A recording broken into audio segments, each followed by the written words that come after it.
Moses' Mount Nebo, where Moses saw the promised land, but he did not enter. But we are here to tell you that we will not only see our promised land, we will dwell on it. Wherever you are watching this broadcast from, we decree upon you together that you will see your destiny, you will enter your destiny, you will dwell in your destiny. Anyone that wants you to die before entering your destiny, from this mountain will cause the person to go down. You will dwell in your destiny, you will possess your possession. In Jesus' name. Parents will also pray for you, that your children, you will eat the fruit of your labor.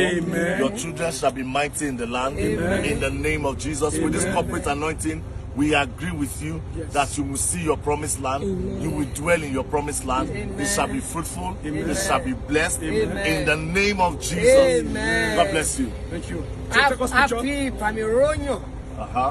Ìṣọ̀kan ẹ̀mí àsúre fún yín gbogbo ojú tó wò wá káàkiri gbogbo àgbáyé pé Moses orí Jerusalem láti bí ó ń lọ Kẹ́náánì kò débẹ̀ agbára dógo lóró ní agbede méjì ọ̀nà kò ní dá wa lóró àní kúkọ́ ìtọ́jú àánú tí Mósè rí gbà ni pé ibi ló kú sí ṣùgbọ́n kò sí ẹni tó mọ bí tá a sí sí nítorí pé Ọlọ́run fúnra rẹ̀ ló sin òkú Mósè àánú ìkẹyìn tí a fi ní ìsinmi lẹ́yìn ikú lórúkọ Jésù kò wọnú ayé wa àánú ti ká lórí ọ̀fẹ́ yanjú ẹ̀